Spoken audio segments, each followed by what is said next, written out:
Hello students, how are you? कैसे हैं आप लोग? अच्छे से हैं ना? ठीक है, अच्छे से रहिए और पढ़ाई करते रहिए आप लोग, है ना बेटा?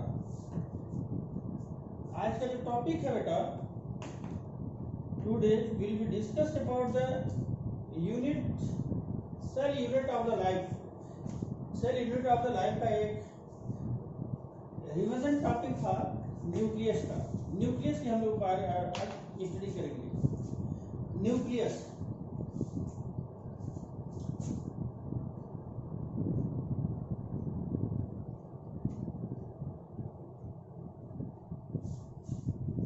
न्यूक्लियस क्या होता है बेटा स्टूडेंट्स? न्यूक्लियस न्यूक्लियस को अगर देखा जाता तो ये हमारे जो सेल ऑर्गेनेल्स है उसमें एक इम्पोर्टेंट रोल प्ले करता है। इम्पोर्टेंट रोल प्ले करता है। इम्पोर्टेंट रोल प्ले करने का सेंस यहाँ पर यह है कि यह जो होता है ये पूरे प्लांट सेल में या एनिमल सेल में विदाउट न्यूक्लियस हमारा कोई जो लिविंग ऑर्गेनिज्म का जो फंक्शन होता है वो नहीं होता। इट मींस यहाँ पर यह कह सकते हैं कि यह जो होता है कि ये पूरे सेल्स का ये एक तरीके से कोऑर्डिनेटर की तरह फंक्शनिंग करता है, कोऑर्डिनेट करने का कार्य करता है। यहाँ पर अगर देखा जाता है जो न्यूक्लियस होता है बेसिकली इसको सबसे पहले रॉबर्ट ब्राउन ने आर्किड सेल में डिस्कवर किया था। आर्किड सेल में रॉबर्ट ब्राउन ने डिस्कवर किया था। न्यूक्लियस अगर देखा जाता यह एक सर्कुलर डबल मेम्ब्रेन का उसमें पार्ट होता है। डबल उसमें मेम्ब्रेन होते हैं जिसमें टू मेम्ब्रेन्स होते हैं, आउटर होता है और इनर मेम्ब्रेन होता है। और इसी के इनर सरफेस पर इसमें जो पाया जाता है मॉर्फस जो कोलाइडल फॉर्म में इसका न्यूक्लियर सैप्स होता है। उसी न्यूक्लियर सैप में जो सबसे इंपॉर्टेंट इसका फैक्टर होता है वो क्या होता है कि उसमें क्रोमेटिन थ्रेड का पार्ट होता है। और क्रोमेटिन थ्रेड जबकि आप लोग स्टडी कर चुके हैं कि क्रोमेटिन थ्रेड होता क्या है। यह एक प्रकार से अगर देखा जाए तो यह एक बेसिकली जो एक जनरेशन से दूसरे जनरेशन में ये न्यूक्लियर या हेरिडिटी कैरेक्टर को ले जाने का कार्य कर सकता है। और उसी तरीके से सारे जो हमारे जो जनरेशन टू जनरेशन क्या करता है हेरिडिटी कैरेक्टर को या एलियंस को कैरी करने का कार्य करता है। अब ये जो होता है यही हमारे न्यूक्लियस, ये बेसिकली न्यूक्लियस के इसका देखा था थ्री पार्ट्स में इसमें डिवाइड्स होते हैं। अगर देखा था कि इसके कंडीशन में इसका न्यूक्लियर मेम्ब्रेन होता है, न्यूक्लियर मेम्ब्रेन के साथ साथ इसका न्यूक्लियर सैप होता है। इस न्यूक्लियर सैप में देखा जाता है जो न्यूक्लियोलस होता है ये भी एक तरीके से राइबोसोमल पार्ट होता है जो प्रोटीन सिंथेसिस का कार्य करता है। और इसके साथ जो सबसे इंपॉर्टेंट फैक्टर होता है वो होता है क्रोमेटिन थ्रेड का पार्ट होता है। ये क्रोमेटिन थ्रेड अगर देखा था ये डिफरेंट टाइप के इसमें फंक्शनली इसमें रोल प्ले करता है। और यहाँ पर देखा था क्रोमेटिन थ्रेड जो होता है इसमें डिफरेंट टाइप्स के क्रोमोसोम के पार्ट होता है। वो सब हम लोग वन बाय वन इसको हम लोग स्टडी करते हैं। तो फर्स्ट ऑफ ऑल इसमें देखिए स्टूडेंट्स होता क्या न्यूक्लियस की जो डिस्कवर किया था first of all nucleus discovered by Robert brown. Nucleus discovered by Robert brown.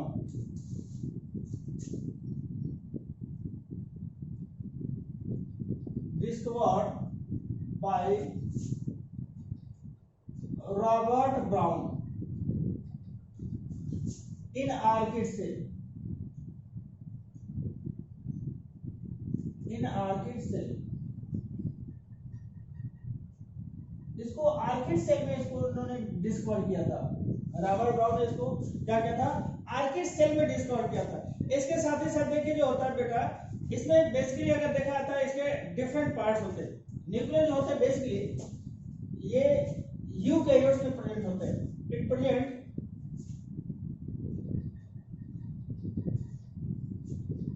In eukaryotic cell. Eukaryotic cell.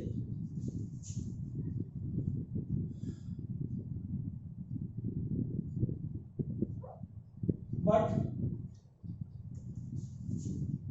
in prokaryotic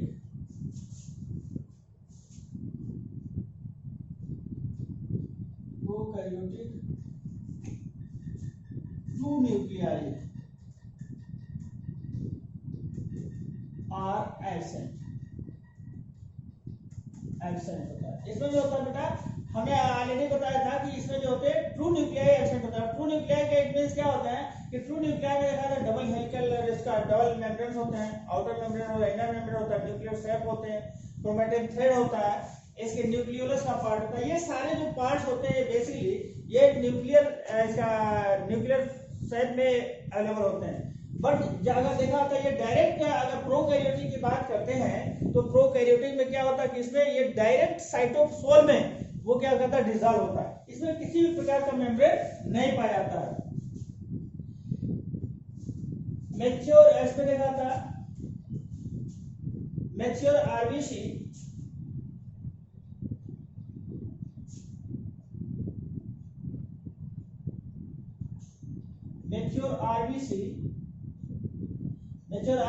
RBC के साथ साथ अगर देखा आता है इसमें इसे मैच्योर आरबीसी का कह सकते हैं या मैमेलियन आरबीसी का भी कर सकते हैं। इसे मैमेलियन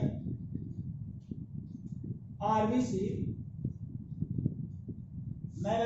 में कैसा होता है, अगर इसमें देखा आता है जो आरबीसी का कंडीशन होता है इसमें ये एब्सेंट होते हैं, इसमें होते हैं इन्यूक्लिएटेड होते हैं। मैमेलियन आरबीसी सीव ट्यूब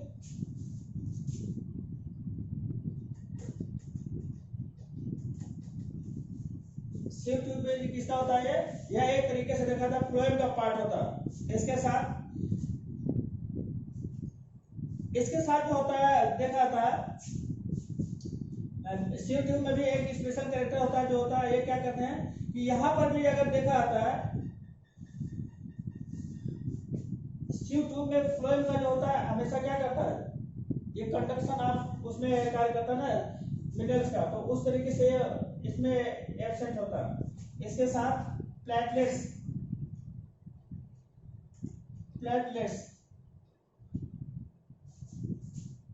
और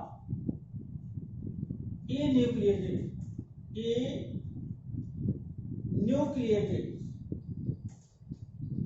इसमें बेटा ये यून्यूक्लिएटेड है। इसमें यानी इट मींस क्या होता है कि इसमें ये क्या होता है, इसमें न्यूक्लियस की कंडीशन नहीं होते हैं। मैच्योर आरबीसी में भी न्यूक्लियस इसका कंडीशन इसमें नहीं पाया जाता है। अगर यहाँ पर भी अगर हम आरबीसी की बात करते हैं रेड ब्लड इसमें जो होता है तो एक एक्सेप्शन है वहाँ पर, जो मास स्पेक्ट्रम की बात होती है उसमें एक्सेप्शन होता है, वहाँ पर पाए जाते हैं, बट और सब में इसमें नहीं पाए जाते हैं। दूसरा अगर देखा आता है इसका जो सबसे इंपॉर्टेंट फंक्शन होता है, अगर जिसमें वन एन न्यूक्लियस होता है, one nucleus present, mononucleate, one nucleus present,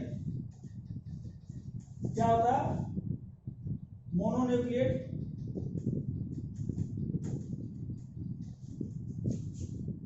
to nucleus present,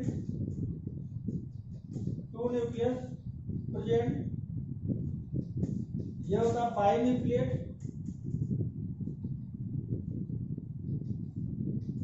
बाइन्यूक्लिएट की अगर बात करते हैं मोनोन्यूक्लिएट या यूनिन्यूक्लिएट। मोनोन्यूक्लिएट किसे कहते हैं, अगर देखा आता है वन न्यूक्लिएट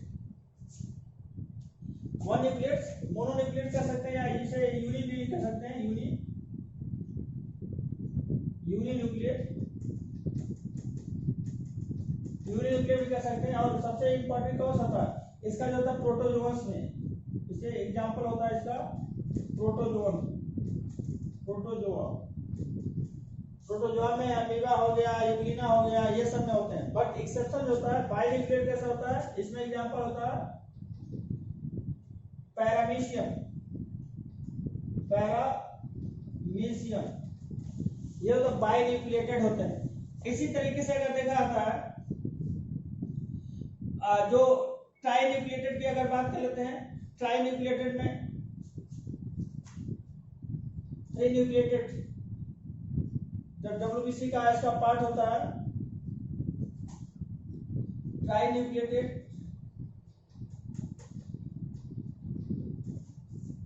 इसके WBC के कंडीशन में पाए जाते हैं।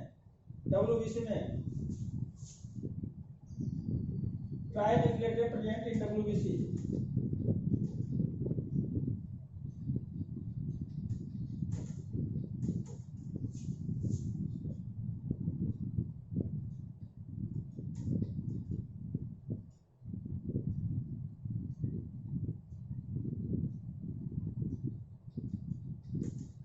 एस्नोफिल्स,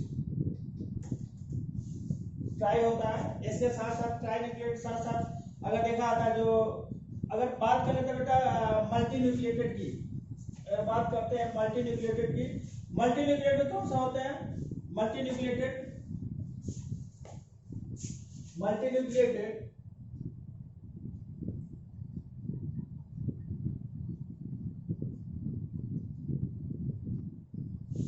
ओपेलाइना,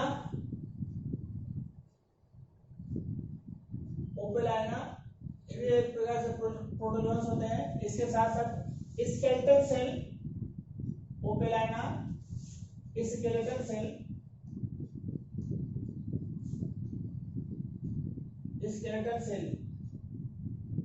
में प्रेजेंट होता है। इसके साथ साथ अगर देखा था जो मल्टी न्यूक्लिएटेड का एक और एग्जांपल, हम बेस्ट एग्जांपल ले लेते हैं, जैसे सिनोसिटिक सेल और सिंसियर सेल। मल्टी न्यूक्लिएटेड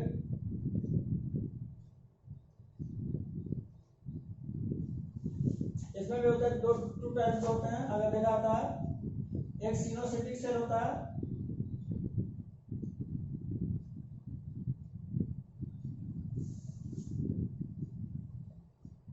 और also present coenocytic cell,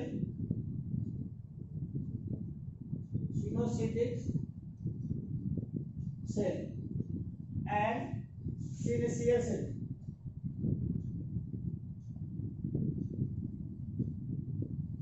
cell. ये जो बेटा होता है, इसमें भी जो होता है बेसिकली इंपॉर्टेंट होता है सिनोसिटिक सेल और सिनसियर सेल, ये पाए जाते हैं।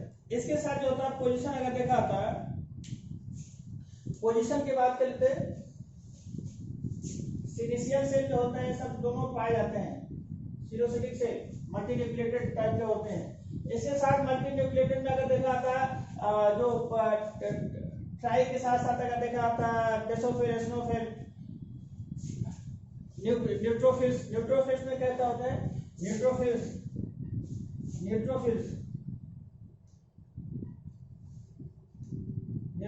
में क्या होता है, ये भी होता है मल्टी न्यूक्लिएटेड टाइप होता है, मल्टी न्यूक्लिएटेड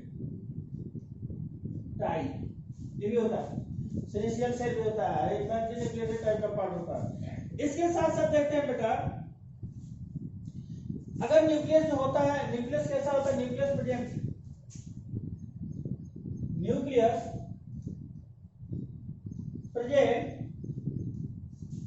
इन सेंटर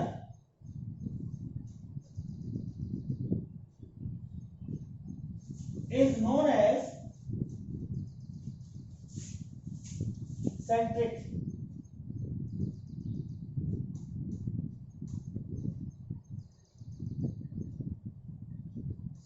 न्यूक्लियस। ये सेंट्रिक न्यूक्लियस होता है, और ये सेंट्रिक न्यूक्लियस के रूप में अगर देखते हैं जो सबसे इंपॉर्टेंट फैक्टर होता है, ये कैसा होता है? सेंट्रिक न्यूक्लियस कहलाता है। और दूसरे के साथ साथ क्या होता है? सेंट्रिक न्यूक्लियस एक से साथ होता है जो एक होते हैं सेंटर के साथ, दूसरा कैसा होता है? कुछ न्यूक्लियस जो होते हैं बेटा ऐसा पाया जाता है जो सेंटर में होते हैं, कुछ कैसे होता है इसको आउटसाइडर होते हैं, सेंटर में होता है उसे, जैसे एक्सेंट्रिक टाइप का होता है। एक्सेंट्रिक में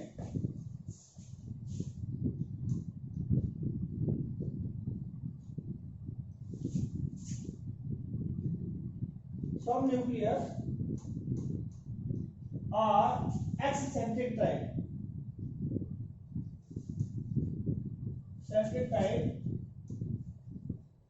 like plant cell,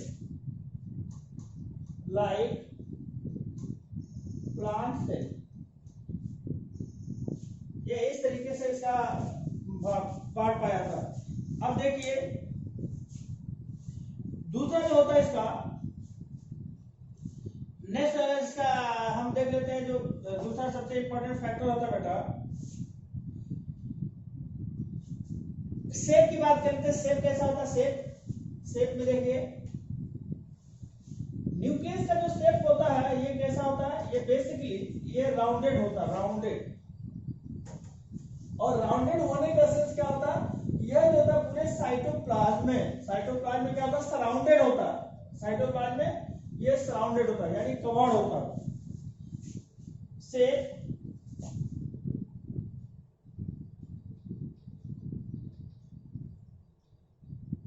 शेप कैसा होता है, ये न्यूक्लियस और राउंडेड स्फेरिकल शेप,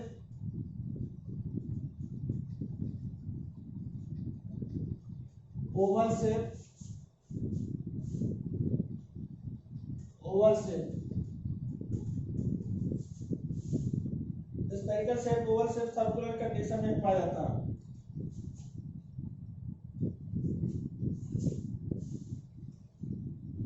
इसके साथ स्फेरिकल शेप, इसके साथ साथ कैसे होते हैं, बहुत सारे हमने बताया था कि बाइलोब होते हैं,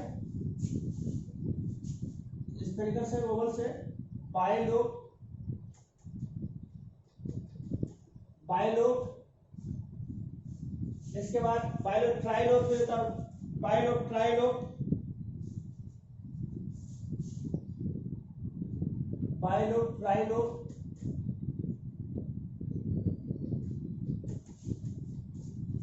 टेट्रालोब,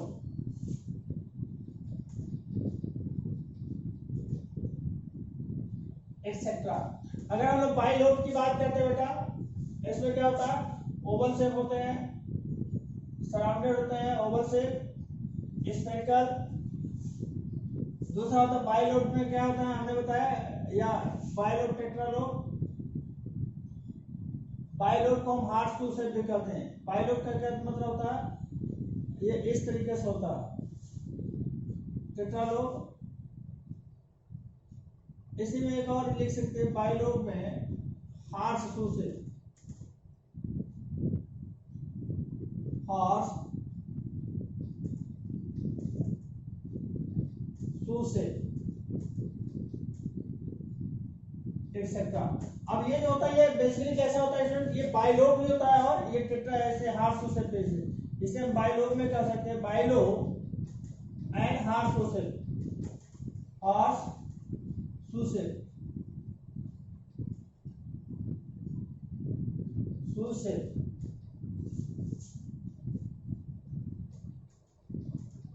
ये होता है।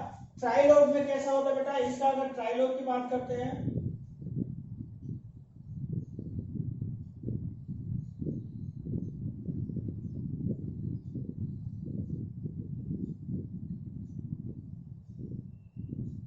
ये ट्राइलोब होता है। इसी तरह मल्टीलोब होता है, या पेंटालोब भी कह सकते हैं, जो बहुत सारे होते हैं।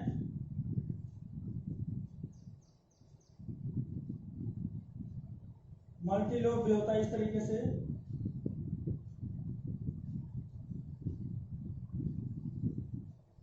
ये मल्टीलोब टाइप का भी होता है, इस तरीके से होता है, मल्टीलोब कहते हैं इसे, मल्टीलोब, मल्टीलोब कहते हैं। ये जो होता है बेटा, इसको बेसोफिल में, इसका एग्जांपल होता है बेसोफिल।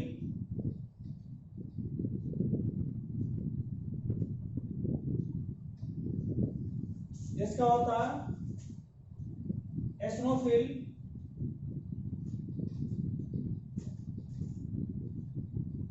यह होता है न्यूट्रोफिल।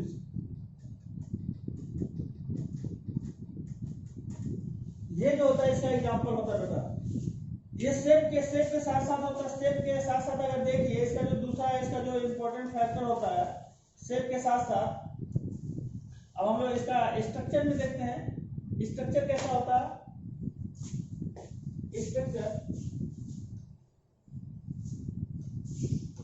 स्ट्रक्चर में बेटा हमें सबसे इम्पोर्टेंट होता है कि ये कैसा होता है, बेसिकली ये सराउंडेड पार्ट होता है, सराउंडेड। सराउंडेड होने का सेंस क्या है, ये सर्कुलर होता है, सर्कुलर, ये सर्कुलर होता है।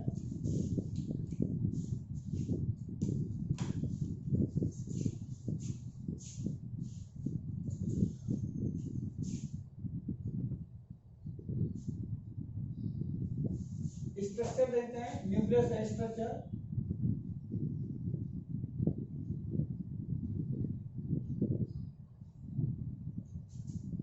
ये होता है बेटा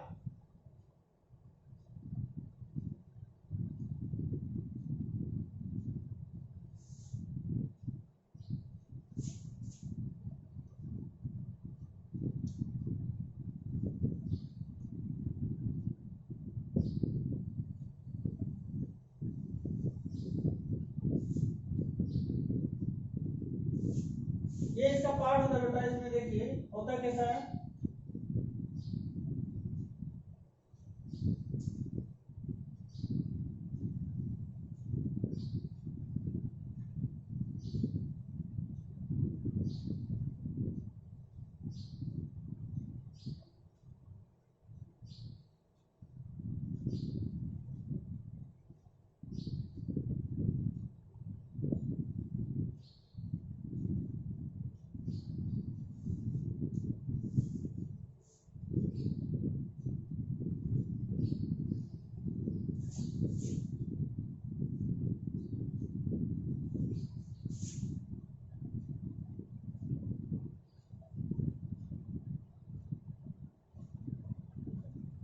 ये इसका आउटर मेम्ब्रेन होता है बेटा। अगर यहाँ पर देखिए तो ये होता है इसका आउटर मेम्ब्रेन होता है। It is also known as, इसे होता है आउटर मेम्ब्रेन कहते हैं, आउटर मेम्ब्रेन। आउटर मेम्ब्रेन होता है। ये जो होता है इसे कहते हैं इनर मेम्ब्रेन कहते हैं, inner membrane. Inner membrane, inner membrane के साथ ही साथ इसे देखा होता है, इसे कहते हैं न्यूक्लियर पोर कहते हैं, न्यूक्लियर पोर, न्यूक्लियर पोर कहते हैं। न्यूक्लियर पोर के साथ साथ अगर इसमें देखते हैं, इसके आउटर सरफेस पर राइबोसोमल पार्ट होते हैं। ये जो होता है राइबोसोमल पार्ट, ये सब होते हैं बेटा राइबोसोम के पार्ट होते हैं। It is also known as ribosome. अब इसमें हमने बताया था कि इसके न्यूक्लियर सरफेस पर टू टाइप्स के राइबोसोम होते हैं। एक कैसे होते हैं, एक ये बेसिकली कुछ राइबोसोम होते हैं जिस पर जो राइबोसोम पाए जाते हैं उसे रफ एंडोप्लाज्मिक रेटिकुलम कहते हैं, जिसमें नहीं पाए जाते वो स्मूथ एंडोप्लाज्मिक रेटिकुलम कहते हैं।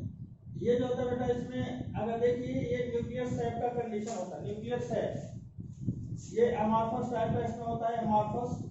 और एमार्फस होने का सेंस क्या है कि इसमें बहुत सारे, अगर देखिए इसमें कंपोनेंट मिलकर के बने होते हैं, इसमें बहुत सारे कंपोनेंट होते हैं। ये एमार्फस होता है, न्यूक्लियर सैक जिसे कह सकते हैं, इसे कहते हैं न्यूक्लियर सैक।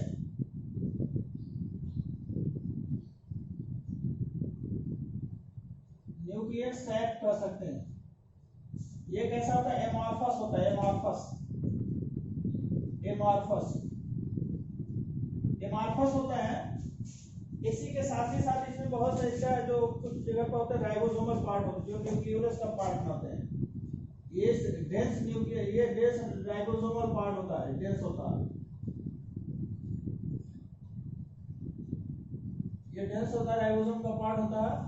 इसे कहते हैं राइबोसोम, न्यूक्लियोलस, ये होता है न्यूक्लियोलस, ये न्यूक्लियोलस होता है बेटा। न्यूक्लियोलस के साथ ही साथ अगर इसमें हम बात करते हैं, दूसरा इसका जो सबसे इंपॉर्टेंट भाग देखते हैं इसमें क्रोमैटिन थ्रेड का पार्ट होता है। ये क्रोमैटिन थ्रेड होता है, क्रोमैटिन थ्रेड। अब इस क्रोमैटिन थ्रेड में देखिए, इस क्रोमैटिन थ्रेड में अगर देखें बहुत सारे काइनेटोकोर होते हैं, काइनेटोकोर, काइनेटोकोर का पार्ट होता है, इसे काइनेटोकोर बोलते हैं, काइनेटोकोर होता है। ये क्या कहता है, इसको देखा जाता है, ये काइनेटोकोर होते हैं। काइनेटोकोर नहीं, karyosome, it is also known as karyosome, karyosome. दूसरा जो होता है ये क्रोमैटिन थ्रेड होता है, जैसे कह सकते हैं क्रोमैटिन थ्रेड, क्रोमैटिन थ्रेड होता है। इसके साथ ही साथ यहाँ पर जो होता है, जो सबसे इम्पोर्टेंट फैक्टर होता है बेटा, कि इसके सरफेस पर अगर देखा जाता है बेसिकली इथिन वाला कैसा होता है, ये फॉर्मेशन करता है। अगर यहाँ पर देखिए इसके सरफेस पर बहुत सारे ट्यूबुल का फॉर्मेशन करते हैं, ये ट्यूबुलर फॉर्मेशन इसका होता है, ट्यूबुलर फॉर्मेशन। यहाँ पर जो होता है ट्यूबुल का फॉर्मेशन होता है ट्यूबुल के रूप में, यानी यह जो होते हैं एक एंडोप्लाज्मिक रेटिकुलम का फॉर्मेशन करते हैं।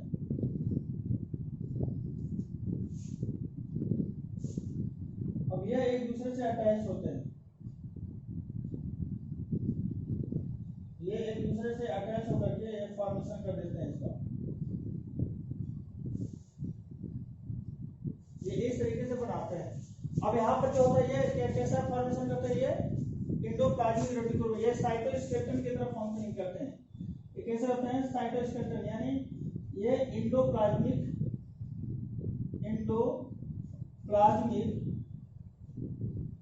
रेटिकुलम,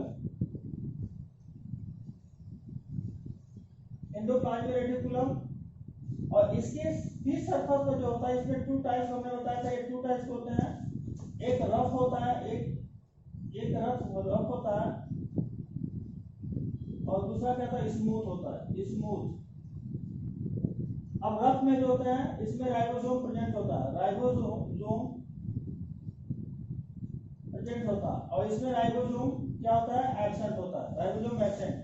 तो यहाँ पर जो होते हैं राइबोसोम, एक नाम में क्या होता है कि एंडोप्लाज्मिक रेटिकुलम में टू टाइप्स के होते हैं, एक राइबोसोम होता है जिसके आउटर सरफेस पर पाए जाते हैं, यहाँ पर अगर देखिए तो इसके आउटर सरफेस पर पाए जाते हैं, बट इनर सरफेस पर राइबोसोम नहीं पाए जाते हैं। ये जो आउटर सरफेस होता है उस पर राइबोसोम प्रेजेंट होते हैं।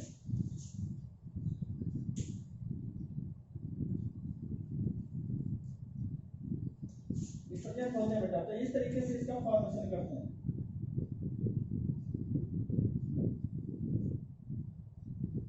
क्रोमैटिन थ्रेड, न्यूक्लियस हो गया, न्यूक्लियर सैप हो गया, न्यूक्लियर कोर हो गया। इसके साथ न्यूक्लियर सैप की अगर बात करते हैं तो इसमें बहुत सारे एंजाइमेटिक पार्ट होते हैं बेटा। इसमें न्यूक्लियर सैप में एंजाइमेटिक के पार्ट होते हैं, ये डीएनए रेप्लिकेशन में हेल्प करते हैं। और इसमें अगर देखिए न्यूक्लियर सैप में, न्यूक्लियर सैप की अगर देखा था, यहाँ पर जो कंडीशन होता है न्यूक्लियर सैप में, न्यूक्लियर सैप कैसे होता है, ये एंजाइमेटिक पार्ट होता है,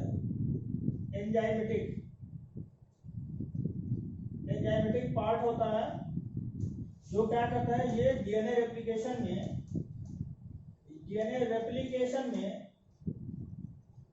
हेल्प करता है। और इसमें कैसा होता है बेटा, इसमें राइबोस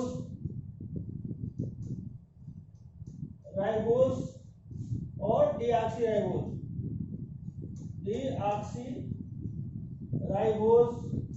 एंजाइम पाए जाते हैं, राइबोस और डीऑक्सीराइबोस एंजाइम पाए जाते हैं। इसके साथ ही साथ क्या होता है बेटा, इसमें मैग्नीशियम आयन के पार्ट होते हैं, फिर मैंगनीज आयन के पार्ट होते हैं।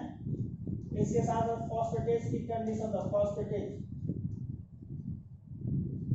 तो ये सब इसका होता है, ये एंजाइमेटिक रोल होते हैं जो इसमें इंपॉर्टेंट फंक्शन करते हैं। इनमें से इंपॉर्टेंट फंक्शन करने का सेंस क्या है, यह जो होते हैं एंजाइमेटिक रोल प्ले करके इसका, इसमें इंपॉर्टेंट रोल, इसमें एंजाइम के रेप्लिकेशन में हेल्प करते हैं। दूसरा जो पोरस पार्ट होता है, इसकी जो पार्ट होता है, ये कैसा होता है, डबल मेम्ब्रेन का होता है, ये डबल मेम्ब्रेन का होता है, आउटर मेम्ब्रेन होता है, दूसरा इनर मेम्ब्रेन का पार्ट होता है, आउटर मेम्ब्रेन। इसका जो लिंकिंग करता है बेसिकली ये साइटोस्केलेटन के फॉर्म में होता है, जो न्यूक्लियस सेल वॉल से अटैच करता है, और ये सेल वॉल से अटैच करके एंडोप्लाज्मिक रेटिकुलम का फॉर्मेशन करता है। इधर क्या होता है, इसका ये न्यूक्लियर कोर होता है, ये जो हमेशा ये ट्रांसपोर्टेशन में, यानी इसका अगर देखा आता है जो इंपॉर्टेंट रोल प्ले करते हैं, इंपॉर्टेंट रोल, तो ये फॉर्मेशन करते हैं। दूसरा जो न्यूक्लियस की कंडीशन में होता है कि जो न्यूक्लियस होते हैं, न्यूक्लियस में कैसा होता है, ये लगभग ये न्यूक्लियस लगभग 90% कैसे होता है, राइबोसोमल पार्ट होता है, राइबोसोमल पार्ट होता है। और ये के राइबोसोमल पार्ट ये क्या करता है, इसका जो होता है ये भी प्रोटीन सिंथेसिस में हेल्प करता है। प्रोटीन सिंथेसिस में हेल्प करता है, यानी ये भी जो होता है रेप्लिकेशन में इंपॉर्टेंट रोल करने का कार्य करता है ये भी। तो यहाँ पर भी जो होता है ये स्ट्रक्चर इसका हो गया है। और इसके साथ साथ देखिए जो इसमें बेसिकली फॉर्मेशन क्या होते हैं, अगर यहाँ पर देखा होता है न्यूक्लियस में शेप में अगर बात करते हैं, each nucleus bounded by double membrane.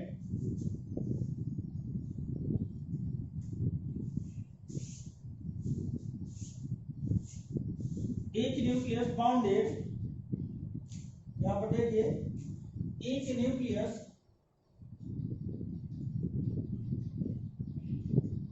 Bounded double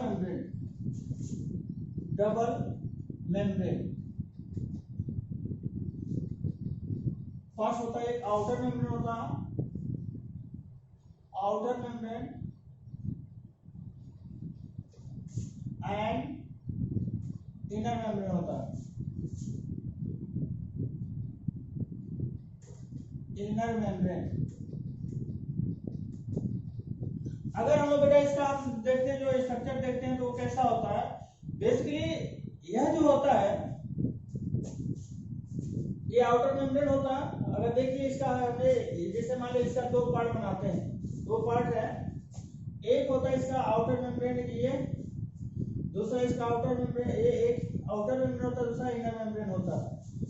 अब इसके सरफेस पर क्या होते हैं, हमने बताया कि इसके सरफेस पर ये राइबोसोम पाए जाते हैं, राइबोसोम, ये राइबोसोमल पार्ट होता है। ये कैसे होता है बेटा, ये राइबोसोमल पार्ट होता है आउटर सरफेस पर। इसके साथ ही साथ जो इसके जो दोनों बीच के डायमीटर अगर देखिए, जो दोनों डायमीटर कितना होता है, ये 800, इसका जो डायमीटर होता है ये होता है इसका 800 एंगस्ट्रॉम, ये 800 एंगस्ट्रॉम होता है। इसके साथ दूसरा जो होता है, इसकी जो पार्ट होता है ये 500, इसका जो डायमीटर होता है इसका ये कितना होता है 500, जो होता है इसका 500 होता है, 500 होता है इसका, यानी ये जो पार्ट होता है इसका पूरा, इसका ये 500 का पार्ट होता है, 500 एंगस्ट्रॉम। इन दोनों की जो होता है 500 एंगस्ट्रॉम होता है। दूसरा अगर इसी के साथ साथ देखते हैं, इसे हम क्या कहते हैं, इसे एनुलस कहते हैं। ये भी कैसा होता है, एक तरीके से ये फंक्शनिंग करता है एनुलस की तरह। अगर देखिए ये फंक्शनिंग करता है,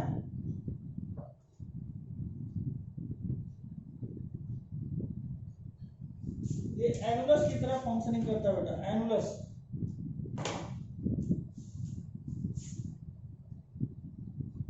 ये एनुलस की तरह फंक्शनिंग करता है, इसे कहते हैं एनुलस। ये क्या कहलाता है, एनुलस कहलाता है, एनुलस, एनुलस होता है। ये भी होता है एनुलस की तरह, ये भी टोटल ये कैसा करता है, एनुलस की तरह फंक्शनिंग करता है। एनुलस मतलब क्या करता है, ये जो होता है पोरस पार्ट की कंडीशन में होता है, और यह जो होता है फंक्शन, ये जो मटेरियल को होता है एंट्री करने में और आउटर ले आने में मैक्सिमम, अगर न्यूक्लियर शेल में अगर मैक्सिमम होता है, यार इसके जो सब्सटेंस होते हैं उसको इन और आउट करने में हेल्प करता है। दूसरा ये कैसा होता है, इसका ल्यूमेन पार्ट होता है, इसका जो होता है ये ल्यूमेन पार्ट होता है, ये that is part of lumen, इसे ल्यूमेन कह सकते हैं, ये भी ल्यूमेन का पार्ट होता है, ये ल्यूमेन पार्ट होता है, ल्यूमेन पार्ट होता है, ल्यूमेन पार्ट होता है। इधर हमने इसको बताया, दूसरा ये हमने बताया इसको राइबोसोम, ये आउटर मेम्ब्रेन हो गया, ये राइबोसोम का पार्ट होता है, इसको राइबोसोमल पार्ट।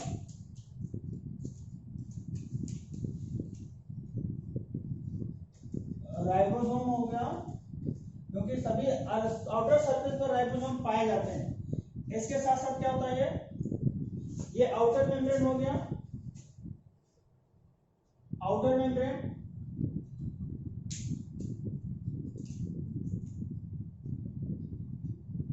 ये हो गया आउटर मेम्ब्रेन, और ये हो गया बेटा inner membrane. Inner membrane, inner membrane हो गया, आउटर मेम्ब्रेन हो गया। इसकी जो डायमीटर होती है हमने बताया 8 एंगस्ट्रॉम होता है। इसकी जो डायमीटर होता है वो कितना होता है 500 एंगस्ट्रॉम होता है। इसे एनुलस होता है। एनुलस मींस क्या होता है, एनुलर होता है, राउंडेड पार्ट होता है, राउंडेड होता है। इसके साथ इसमें जो पाया जाता है इन दोनों के बीच में वर्टिकल फाइबर होता है। अगर इन दोनों के एनुलस के बीच में क्या होता है, ये वर्टिकल फाइबर होता है। ये चीज also known as vertical fibre, इसे कहते हैं वर्टिकल फाइबर। वर्टिकल फाइबर होता है। ये सपोर्टिंग बॉडी के रूप में इसका इंपॉर्टेंट रोल प्ले करता है। इसके साथ ही साथ देखिए ये जो इसके साथ साथ जो वर्टिकल फाइबर में ये फिर कैसा होता है, वर्टिकल फाइबर इसमें भी होता है। अगर देखिए तो ये फिल्ड विथ न्यूक्लियोप्लास्ट, ये सारे कैसे होते हैं, ये फिल्ड विथ, या ऐसे कर सकते हैं इधर vertical fibre filled with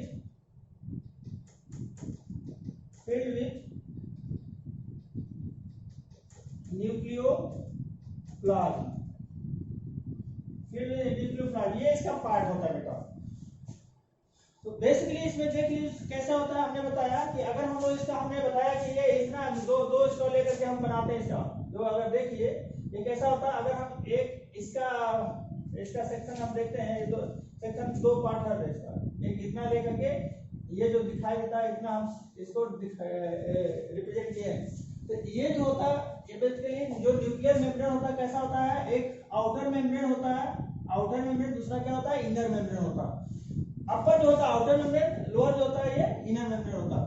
upper reason पर क्या करता है, ये राइबोसोमल पार्ट होते हैं, ribosomal part, ribosome is present here ribosome is also absent in between two membranes, यानी इनके बीच में क्या होता है, ये एनुलस पार्ट होता है, एनुलस पार्ट, एनुलर रिंग होता है। ये इसकी जो डायमीटर होती है 800 एंगस्ट्रॉम का होता है। इधर क्या होता है, इसकी जो डायमीटर होती है 500 एंगस्ट्रॉम का होता है। इनर मेम्ब्रेन पर कोई राइबोसोम पार्ट नहीं होता है, और इसके सरफेस पर क्या होता है, इसमें पाए जाते हैं। इसमें जो होता है दोनों के बीच में वर्टिकल फाइबर होता है, जो ये न्यूक्लियोप्लास्ट से फिल्ड होते हैं, न्यूक्लियोप्लास्ट में फिल्ड होते हैं। तो ये जो होता है इसको बेटा अगर देखा था डायमीटर ऑफ न्यूक्लियर पोर की कितना होते हैं, अगर इसको देखा था diameter of nuclear pore is 800, diameter of nuclear pore, diameter of nuclear pore कितना होता है बेटा 800 एंगस्ट्रॉम, 800 एंगस्ट्रॉम होता है, ये डायमीटर होता है, डायमीटर होगा 800 एंगस्ट्रॉम। शेप होता है इसका, shape of nuclear membrane, shape कैसा होता है, shape of nuclear membrane, nuclear membrane octagonal, octagonal होता है, ऑक्टागोनल होता है बेटा। शेप कैसा होता है, ये ऑक्टागोनल, इसका देखिए चारों तरफ से इसका फॉर्मेशन होता है, ऑक्टागोनल के इसमें होता है, और इसके आउटर सरफेस पर यही फॉर्मेशन करता है किसका, ये एंडोप्लाज्मिक रेटिकुलम का फॉर्मेशन करता है। नंबर ऑफ पोर,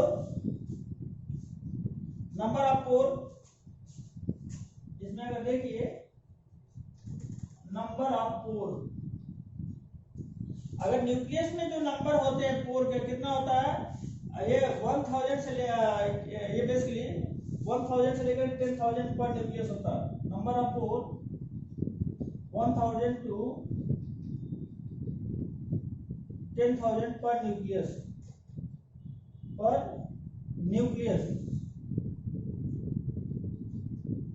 जो इसमें जो न्यूक्लियस पोर होते हैं कितने होते हैं, वो 1000 से लेकर के 10000 की कंडीशन होते हैं, ये न्यूक्लियर पोर होता है। अब इसमें जो होता है दूसरा देख रहे हैं, अब इसका सेकंड पार्ट होता है, देखिए इसका न्यूक्लियोप्लाज्म कैसे होता है। न्यूक्लियोप्लाज्म हमने बताया बेटा, न्यूक्लियोप्लाज्म की कंडीशन में ये एमार्फस टाइप होते हैं। एमार्फस टाइप का होने का सेंस क्या होते हैं, कि यहाँ पर बेसिकली जो भी इसका पाए जाते हैं इसमें एंजाइमेटिक रोल होता है, एंजाइमेटिक रोल। और एंजाइमेटिक रोल होने का सेंस क्या होता है, तो बहुत सारे के एंजाइम होते हैं जो मैग्नीशियम आयन ये जो रेप्लिकेशन में हेल्प करते हैं, हमने बताया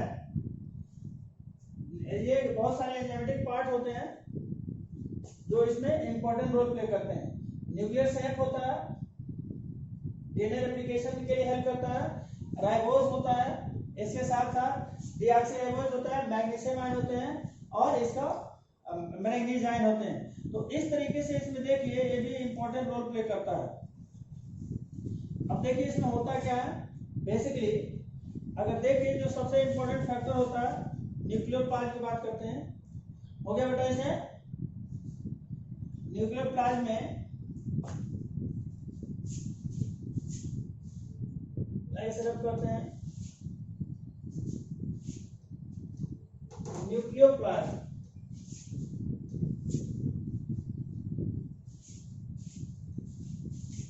न्यूक्लियोप्लाज्म में कैसा होता है, ये बहुत अमार्फस टाइप का होता है।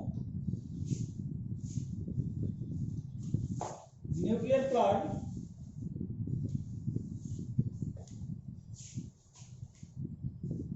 Nucleoplasm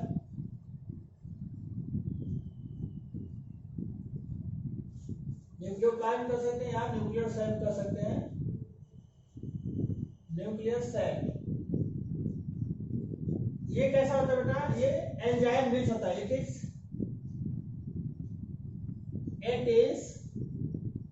enzyme rich substance.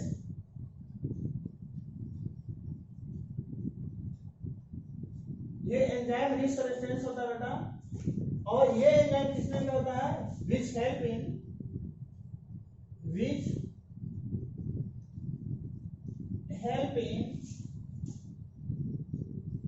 replication। Replication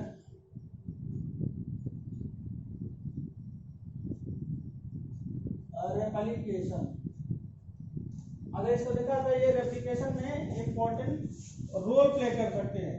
इसके साथ ही साथ ये रेप्लिकेशन में अगर देखा था ये किसके फॉर्म में होते हैं, बेसिकली इसके टू टाइप्स होते हैं। It is present in DNA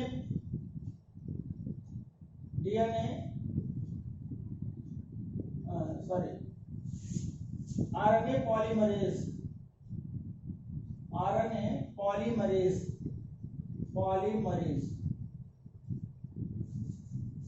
enzyme. ये कैसा होता है, हम लोग ऑलरेडी इसको हम लोग पढ़े बेटा। ये जो मॉलिक्यूलर बेसिस ऑफ इनहेरिटेंस में देखिए हम लोग आगे आप लोग पढ़ेंगे, इसमें बताया गया है कि ये कैसा होता है। ये बेसिकली टू फॉर्म होते हैं। एक होता है अगर देखें इसको, एक डीएनए आरएनए पॉलीमरेज के फॉर्म में एंजाइम, दूसरा इसका होता है डीएनए पॉलीमरेज ये दोनों जो होते हैं डीएनए और आरएनए पॉलीमरेज के रूप में एंजाइमेटिक रोल प्ले कर सकते हैं। और इसी के साथ क्या होता है, यही जो पॉलीमरेज एंजाइम होता है क्या करता है, एक आरएनए के सिंथेसिस में यानी प्रोटीन सिंथेसिस में, और डीएनए का जो होता है, ये डीएनए जो होता है अगर इसको देखा था DNA polymerase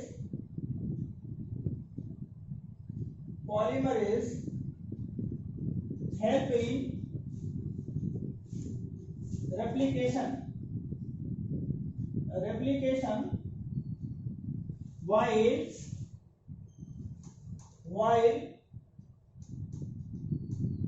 RNA polymerase help in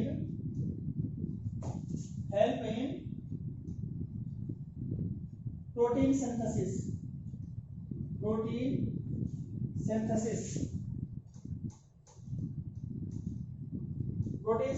में इसको बेसिकली हम कर सकते हैं इसको ट्रांसक्रिप्शन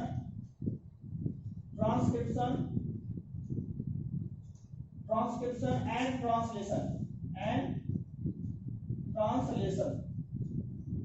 ये दोनों में क्या करते हैं बेटा, ये इंपॉर्टेंट रोल प्ले करते हैं। ट्रांसक्रिप्शन और ट्रांसलेशन में ये डीएनए आरएनए पॉलीमरेज के रूप में हेल्प कर सकते हैं।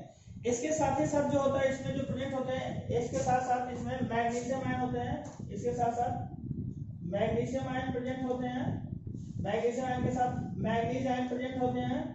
इसके साथ साथ इसमें टीआरएनए होता है, टीआरएनए, आरआरएनए और एमआरएनए भी प्रेजेंट होता है, mRNA, mRNA are present in nucleoplasm, nucleoplasm. ये जो होता है बेटा इसमें भी ये प्रेजेंट होता है, न्यूक्लियोप्लाज्म में प्रेजेंट होते हैं। तो ये इसका इंपॉर्टेंट फैक्टर्स होता है।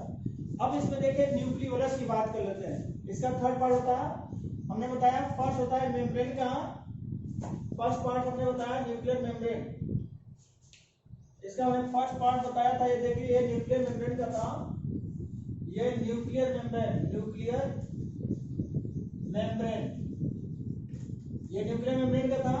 सेकेंड पार्ट इसका बताया हमने न्यूक्लियर सेल का बताया, या न्यूक्लियोप्लाज्म का। अब इसका थर्ड पार्ट देखते हैं, न्यूक्लियोलस की पार्ट देखते हैं, न्यूक्लियोलस, न्यूक्लियोलस देखते हैं। सेकेंड पार्ट इसका थर्ड पार्ट होता है बेटा न्यूक्लियोलस, है ना बेटा। अब इसका होता है न्यूक्लियोलस, देख लेते हैं।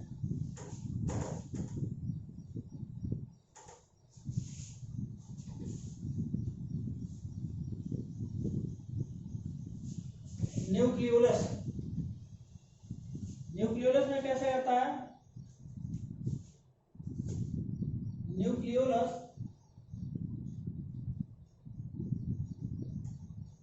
इसको जो डिस्कवर किया था फोंटाना ने किया था, discover by Fontana in, discover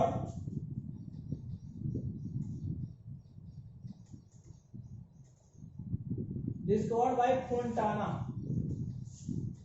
Fontana in eel, eel में जो था एल नामक ऑर्गेनिज्म ने इन्होंने डिस्कवर किया था। अब ये क्या होता है, टर्म गिवन बाय बाउम, जो न्यूक्लियोलस टर्म दिया था इसने कौन दिया था, ये टर्म दिया था बाउमैन्स ने, term given by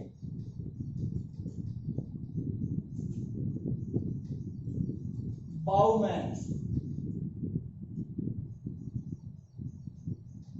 बाउमैन्स, term given by Bowman's. अब देखिए होता क्या, हमने बताया कि जो यह जो होते हैं बेसिकली ये एमार्फस होता है, बाउमैन्स होते हैं। यह जो होता है it is amorphous type, it present in amorphous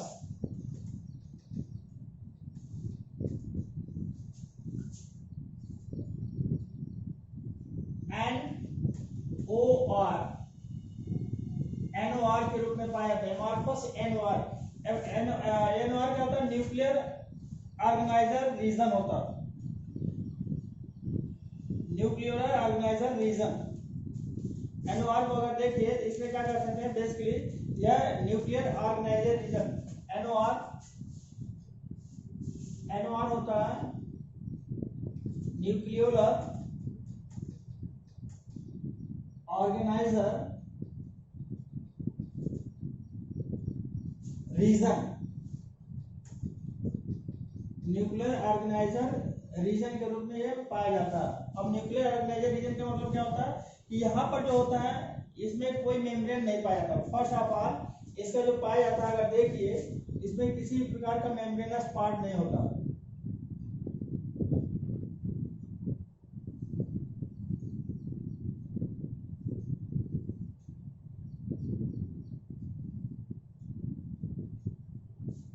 ये कोई प्रकार का मेम्ब्रेन नहीं है, ये मेम्ब्रेनस पार्ट नहीं होता, या इसको डायरेक्ट हम कह सकते हैं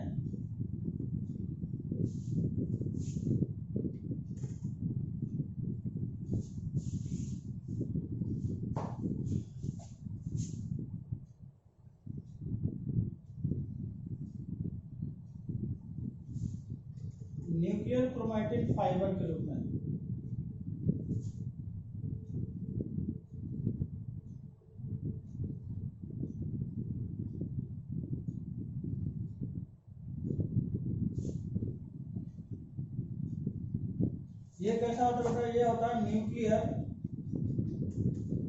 न्यूक्लियर क्रोमैटिन फाइबर।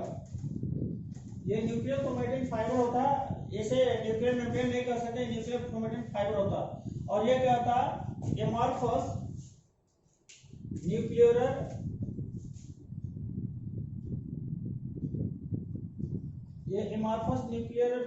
राइबोसोम होता है। ये कैसा होता है, एमार्फस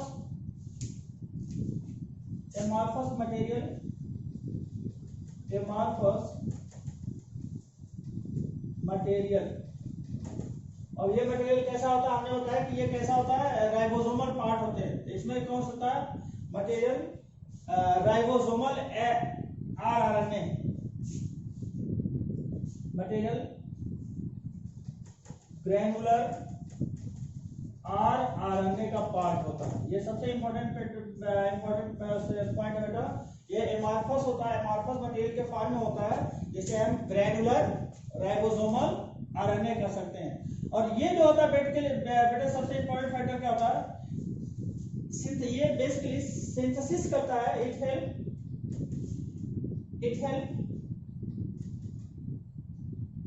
सिंथेसिस ऑफ आरएनए। ये राइबोसोम का सिंथेसिस भी करता है। ये एमार्फस होते हैं, कैसे करता है, ये सिंथेसिस करता है और स्टोरेज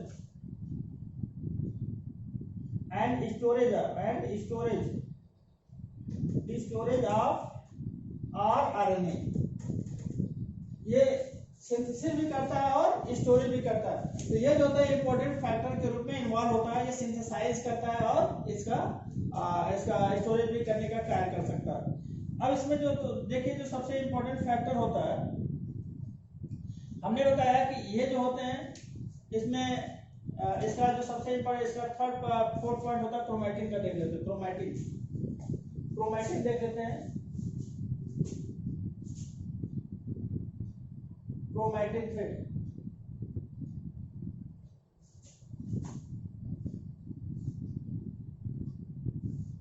इसमें क्रोमैटिन पार्ट देख लेते हैं।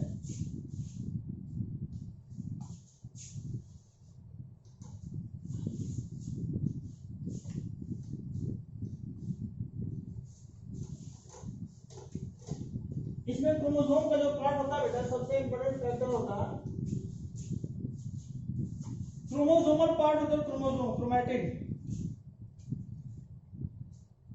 Discovered by Fleming.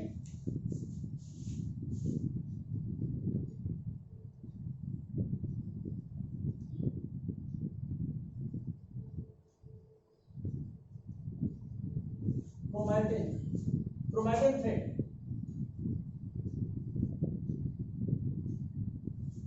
discovered by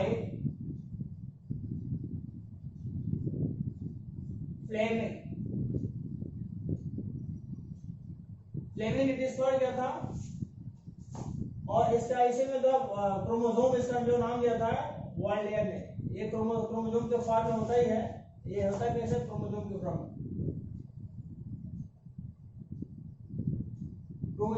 में होता है। टर्म क्रोमोसोम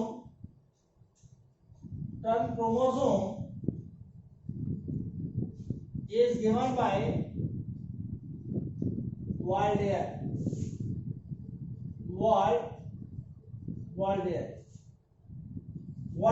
ने इसको नाम दिया था क्रोमोसोम का, वाल्डेयर।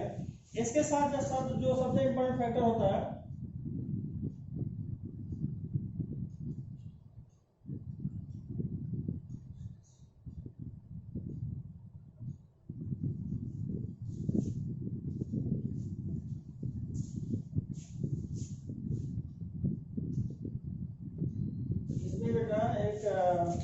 दूसरा था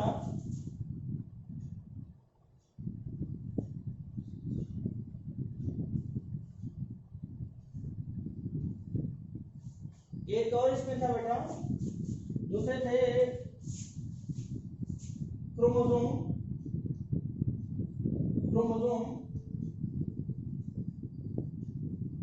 is discovered by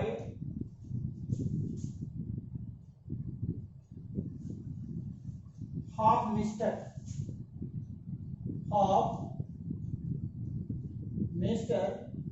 inflorescentia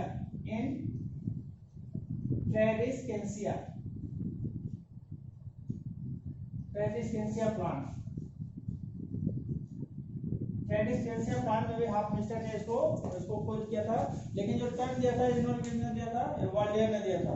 दूसरा जो था इसका, इसमें 2 टाइप्स के होते हैं बेसिकली, इसको देखा था ये क्रोमेटिन थ्रेड होता है 2 टाइप्स के, क्रोमेटिन थ्रेड कितना होता है, 2 टाइप्स का होता है, 2 टाइप्स होता है। फर्स्ट होता है एक हेट्रोक्रोमेटिन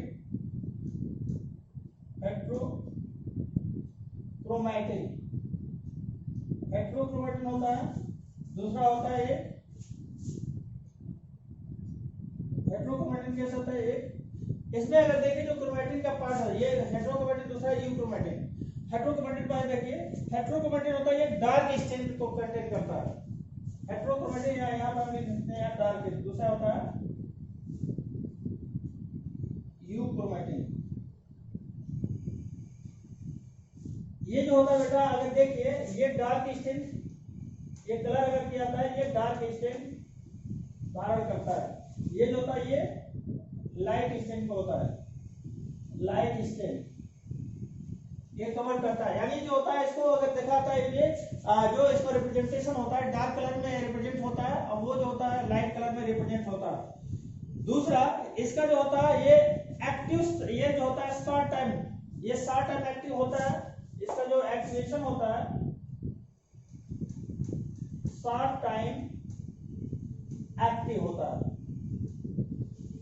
ये जो होता है इसका जो एक्टिवेशन होता है ये लॉन्ग टाइम एक्टिव होता है, लॉन्ग टाइम एक्टिव होता है। इसके साथ ही साथ दूसरा जो इंपॉर्टेंट फैक्टर होता है, अगर देखिए ये शॉर्ट टाइम होता है, दूसरा लॉन्ग टाइम होता है। इसके साथ साथ अगर हम बात करते हैं इसमें जो होता है, जो बेसिकली यूक्रोमेटिन ये अर्ली रेप्लिकेटिंग होता है, ये इसमें ये जो होता है ये लेट रेप्लिकेशन में हेल्प करता है, यहाँ क्या होता है ये बेसिकली होता है ये अर्ली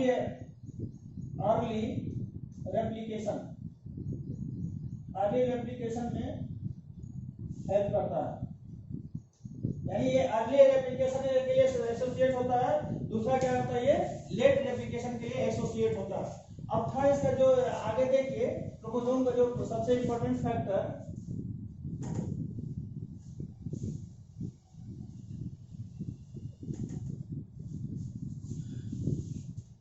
स्ट्रक्चर में देखिए क्या होता है क्रोमेटिन फाइबर में इसका 2 आर्म होता है structure.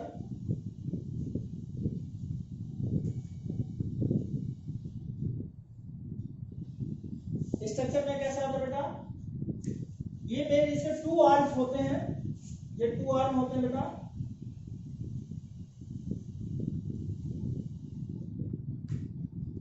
It is present in 2 arms. Base का होता है इसको सेंट्रोमियर का पार्ट होता है, और ये होता है इसका लॉन्ग आर्म होता है। इसकी कंडीशन में पाए जाते हैं, ये होता है। अब इसके सरफेस पर जो होता है बेसिकली यहां पर अगर देखिए तो ये होता है, इसको अगर इसका देखा जाता है ये एनओआर के फॉर्म में होता है, इसे कह सकते हैं एनओआर, न्यूक्लियर ऑर्गेनाइजेशन रीजन। यहां पर इसे हम साइड क्रोमोसोम भी कह सकते हैं, ये सैटेलाइट क्रोमोसोम कह सकते हैं, सैटेलाइट क्रोमोसोम और साइड क्रोमोसोम।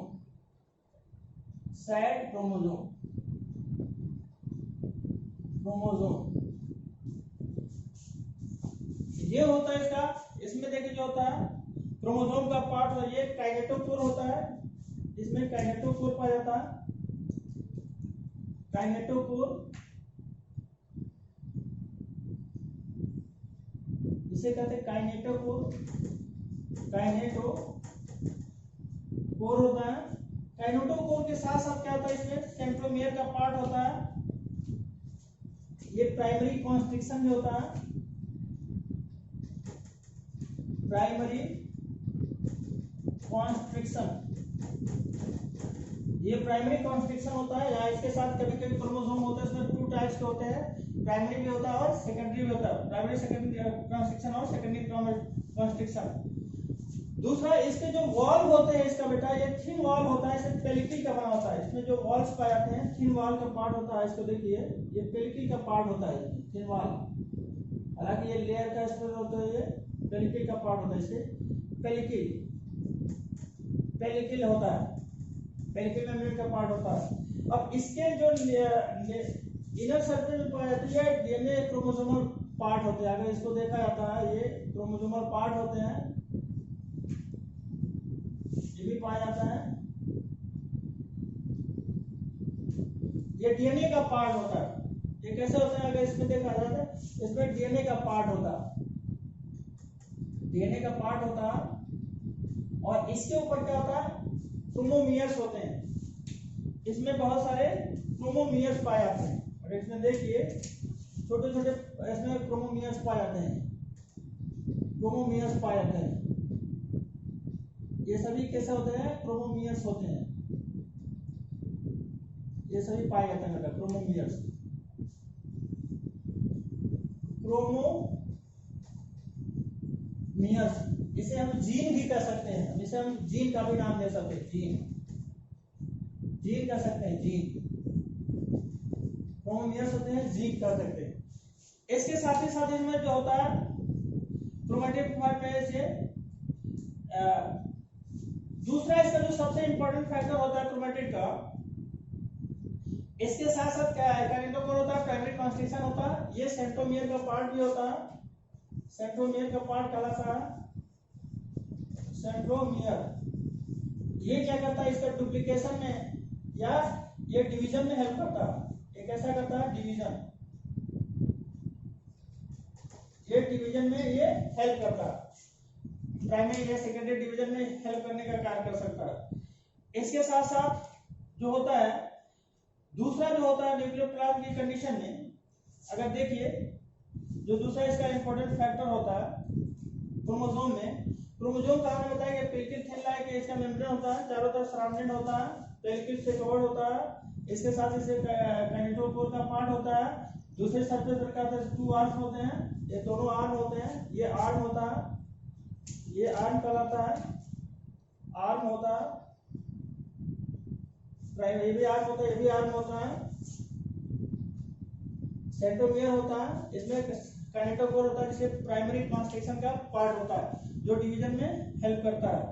अब इसके साथ ही साथ अगर इसको देखा जाए, ये पहले कैसा होता है, ये बेसिकली ये थ्रेड के फॉर्म में होता है, फिर ये डुप्लीकेशन का फॉर्म होता है, ये इस कंडीशन में आता है, फिर इसका जो होता है डुप्लीकेशन के साथ साथ ये क्या होता है, ये फिर नेक्स्ट इसका ये फॉर्म बनता है।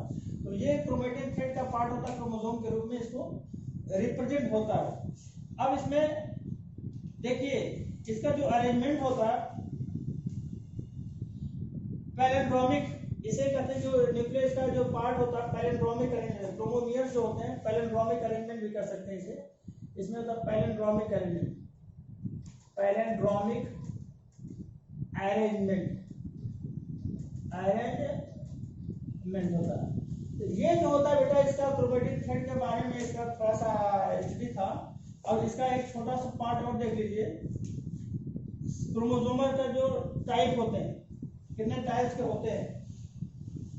क्रोमोसोम का जो टाइप होता है बेटा, अगर देखा जाता है, ये के शेप में होता है, मेटासेंट्रिक होता है, सब मेटासेंट्रिक होता है।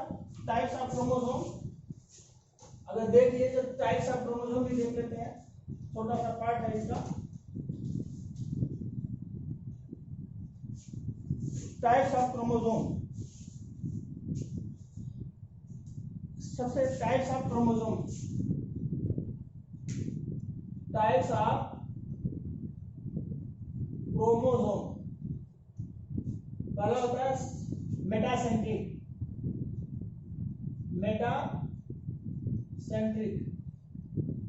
मेटासेंट्रिक में बेटा जो होता है ये लॉन्ग आर्म होते हैं, ये लॉन्ग आर्म होते हैं सेंट्रोमियर का। ये इसे कर सकते हैं, इसे ये लॉन्ग आर्म होता है, ये आई शेप कहते हैं, आई शेप, ये आई शेप में होता है। इसका जब दोनों आर्म कैसे होते हैं, लॉन्ग होते हैं, तो इसे हम मेटासेंट्रिक कहते हैं। इसे आई शेप कह सकते हैं, या अगर इसको देखिए अगर फोल्ड करिए तो कैसे करते हैं, ये के साइज में इस तरीके से होता है, ये के साइज में होता है, आई शेप और के शेप कर सकते हैं, के शेप। ये होता है मेटासेंट्रिक। दूसरा होता है सब मेटासेंट्रिक। सब मेटासेंट्रिक कैसे होता है, ये एल शेप में होता है। दूसरा होता है सब मेटासेंट्रिक। सब मेटासेंट्रिक ये एल शेप में होता है। अगर इसका देखा था बेटा, एक आर्म लॉन्ग होता है, दूसरा आर्म इससे स्मॉल होता है, स्मॉल होता है, ये सब मेटासेंट्रिक होता है। ये एल शेप में होता है। अगर इसको फोल्ड किया जाए तो कैसा होता है, एल शेप में होता है, एल शेप, एल शेप में होता है। तीसरा अगर देखिए इसका होता है एक्रोसेंट्रिक, एसेंट्रिक होता है। तीसरा होता है एसेंट्रिक, एसेंट्रिक होता है।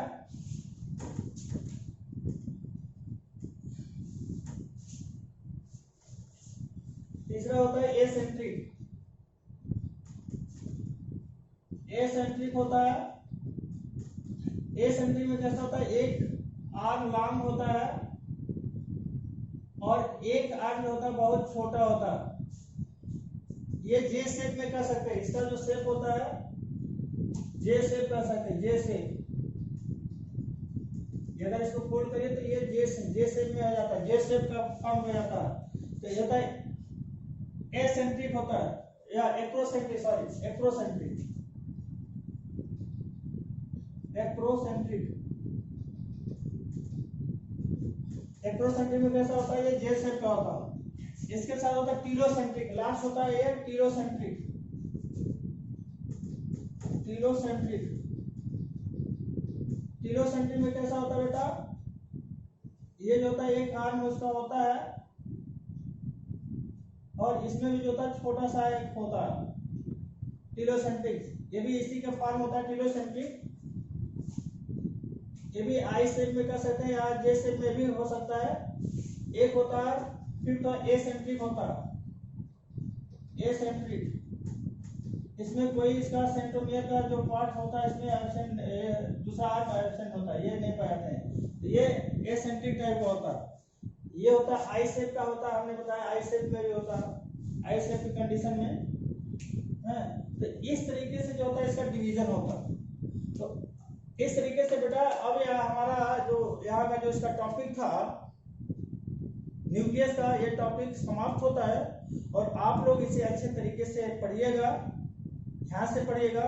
जो समझ में नहीं है उसे आप लोग डायरेक्ट मेरे व्हाट्सएप पर पूछ सकते हैं या इनबॉक्स में लिख सकते हैं, लेकिन अच्छे से इसको पढ़िए, इसका अच्छे से नोट बनाइए। हाँ बेटा, थैंक यू बेटा।